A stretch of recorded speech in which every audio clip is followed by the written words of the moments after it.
Assalamualaikum warahmatullahi wabarakatuh. Okey, kita bertemu kembali untuk tajuk yang baru iaitu tajuk sembelihan fiqh tingkatan 4. Tapi sebelum tu, jom kita dengar bunyi ni. Anda kenal ataupun tidak?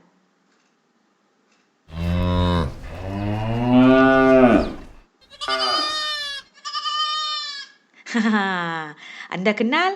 Kalau anda kenal, anda masih sihat. Okey, jom kita tengok maksud sembelihan. Itu antara binatang yang kita boleh sembelih mengikut tata cara Islam. Okey, maksud sembelihan bahasa memotong.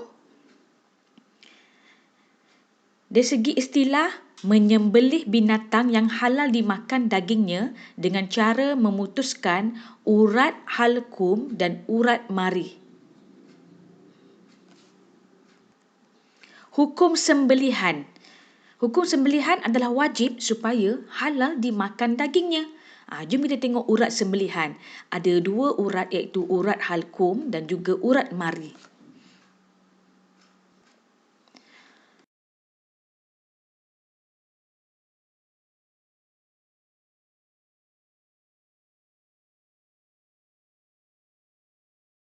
Okay, next. Kita tengok dalil nakli sembelihan daripada surah Al-Ma'idah ayat 3. Okay, kita tengok hurrimat, diharamkan ke atas kamu. Yang pertama, bangkai.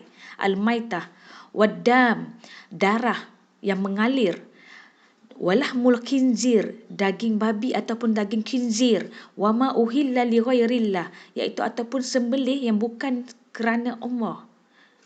Sembelihan yang bukan kerana Allah. Seterusnya, wal munqanifah, iaitu binatang yang mati tercekik. Wal mauquzah, binatang yang mati kerana dipukul. Wal mutaraddiyah, iaitu binatang yang mati terjatuh daripada tempat tinggi. Wan natihah, dan binatang yang telah ditanduk.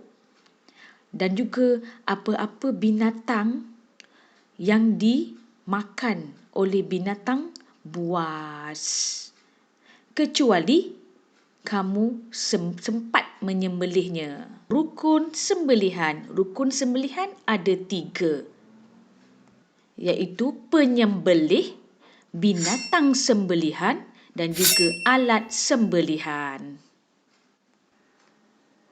Berikut adalah syarat sah, perkara sunat dan perkara makruh sembelihan. Okey, ni dalam bentuk kolom kita boleh nampak perkara rukun, penyembelih, syarat sah, perkara sunat, perkara makruh. Penyembelih mesti beragama Islam ataupun ahli kitab. Halal sembelihan ahli kitab kerana niat sembelihan kerana Allah, manakala sembelihan kanak-kanak dan perempuan adalah sah dan halal. Melakukan penyembelihan hanya kerana Allah. Sembelihan bukan kerana Allah adalah haram dan tidak sah dimakan. Contohnya, sembelihan untuk persembahan kepada kubur keramat. Okey. Manakala perkara sunat untuk penyembelih menajamkan pisau. Berpandukan hadis daripada riwayat Abu Ya'la, kamu hendaklah menajamkan pisau dan menenangkan haiwan sembelihan. Yang kedua, menyembelih pada waktu siang. Kenapa? Ditakuti berlaku kesilapan ketika penyembelihan. Yang ketiga, menghadap kiblat. Dan yang keempat, membaca basmalah. Manakala perkara makruh bagi penyembelih ialah menyembelih di hadapan binatang lain. Menyembelih pada waktu malam, tidak menghadap kiblat dan juga tidak membaca basmalah. Okey, bagi binatang sembelihan, syarat sahnya ialah masih mempunyai hayat mustaqirrah. Apa maksud mustaqirrah?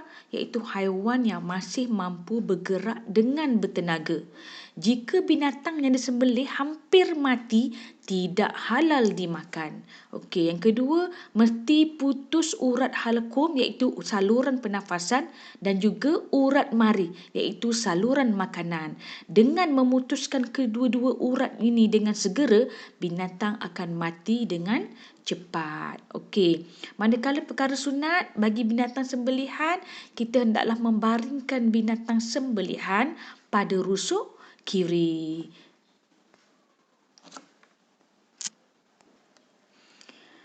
Perkara makruh untuk binatang sembelihan, menyeksa binatang. Contoh, memenggal leher, mematahkan kaki, mengheret kaki binatang ke tempat sembelihan, menajamkan pisau di hadapan binatang untuk menakut-nakutkannya. Seterusnya, syarat sah alat sembelihan. Alatan yang boleh melukakan binatang sembelihan kecuali kuku, gigi dan tulang. Perkara sunat alat sembelihan. Alat sembelihan ialah alatan yang tajam seperti pisau. Manakala perkara makruh untuk alat sembelihan ialah menggunakan pisau yang tumpul. Sekarang kita tengok hikmah sembelihan, kebaikan kenapa kita perlu sembelih binatang yang halal dimakan. Antaranya ialah dapat membezakan antara daging yang halal dengan daging yang haram supaya ibadah kita diterima oleh Allah. Yang kedua, dapat menghindarkan diri daripada penyakit yang terdapat dalam binatang tersebut kerana toksin dan bakteria yang terdapat dalam darah telah dikeluarkan. Yang ketiga, ia dapat mempercepatkan proses kematian binatang yang disembelih. Okey, di sini ada beberapa info tambahan. Okey, majoriti ulama menyatakan maksud ahli kitab ialah keturunan Bani Israel yang beragama Yahudi dan Nasrani.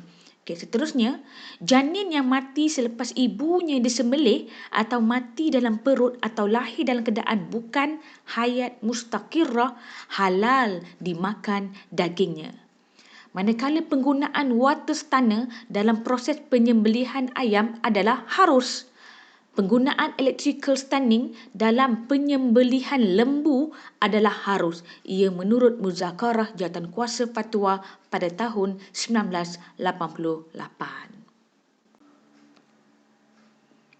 Alhamdulillah, dah tamat belajar. Kita jumpa lagi pada episod yang akan datang.